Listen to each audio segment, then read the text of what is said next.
माझे माहेर पंढरी आहे भिवरेच्या तीरी. माझे माहेर पंढरी आहे भिवरेच्या तीरी. जय जय रामकृष्ण हरी. वारी भक्तीची या कार्यक्रमाच्या आजच्या भागात मी भक्ती गंभीर महाराज अवचार आपणा सर्वांचे सहर्ष स्वागत करते. ज्ञानोबा तुकाराम पुंडलिक वरद हरी विठ्ठल, जय जय रामकृष्ण हरी हे शब्द कानावर पडले की डोळ्यांसमोर उभ्या राहतात भगव्या पताका, टाळ मृदुंगांचा निनाद, अखंड हरिनामाचा गजर, डोक्यावर तुळशी वृंदावन घेतलेल्या महिला, हातात टाळ घेऊन अभंग म्हणणारे वारकरी आणि लाखो भक्तांचा विठ्ठल भेटीचा सोहळा. पंढरपूरची वारी ही केवळ धार्मिक यात्रा नव्हे, तर ती महाराष्ट्राच्या संस्कृतीचे, अध्यात्माचे, मानवतेचे, समतेचे आणि प्रेमाचे जिवंत विद्यापीठ आहे. जगात अनेक यात्रा होतात, पण भक्त आणि भगवान यांच्यातील इतके प्रेम, इतकी आत्मीयता आणि इतकी लोकसहभागाची परंपरा क्वचितच दिसते. वारकरी विठ्ठलाला राजा मानत नाही, तर तो त्याला स्वतःचा सखा, आई, वडील, मित्र आणि जीवनाचा आधार मानतो. पंढरपूरची वारी ही महाराष्ट्राच्या अस्मितेचा, संत परंपरेचा आणि भक्तीचा आत्मा आहे.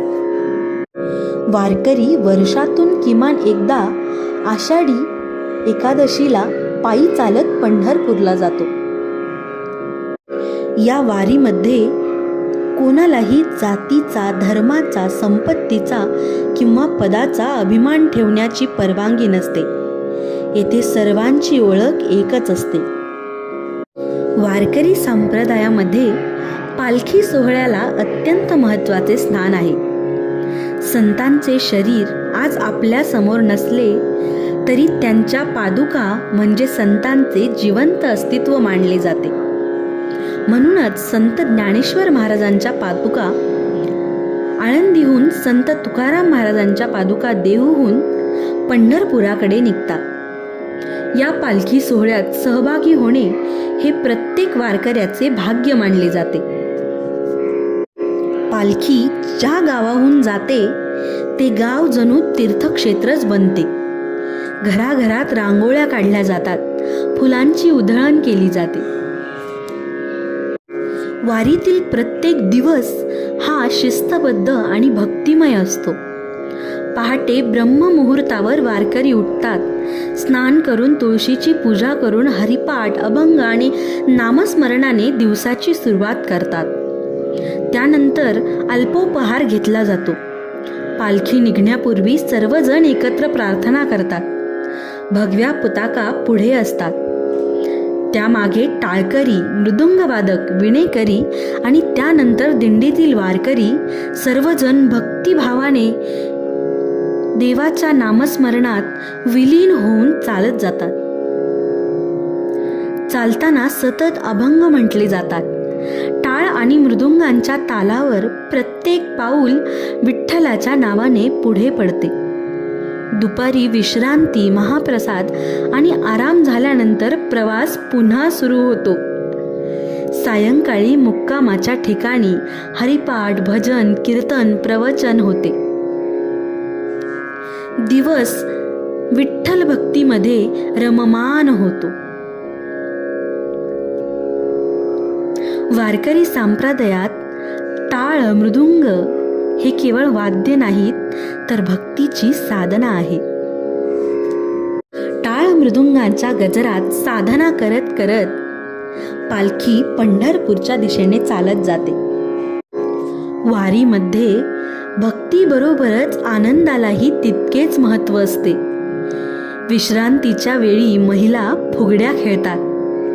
अभंगांच्या तालावर फेर धरून नृत्य करतात. पुरुष टाळ मृदुंगांच्या साथीने भजन गायन करतात. वारी आपल्याला शिकवते की भक्ती म्हणजे दुःखी चेहरा नव्हे, तर भक्ती म्हणजे आनंदाने जीवन जगणे. वारी ही केवळ चालण्याची परंपरा नाही, ती शिस्त, सेवा, भक्ती, समता, संस्कृती आणि आनंद यांचा अखंड उत्सव आहे. पालखी, दिंडी, रिंगण, अभंग, कीर्तन, भारूड, चंद्रभागा स्नान आणि विठ्ठल दर्शन या प्रत्येक घटकामुळे वारीचे वैभव अधिक समृद्ध होते. वारकरी जेव्हा पंढरपूरच्या दिशेने पाऊल टाकतो तेव्हा तो केवळ अंतर पार करत नाही, तो स्वतःच्या मनातील अज्ञान, अहंकार आणि स्वार्थ यावर विजय मिळवत असतो.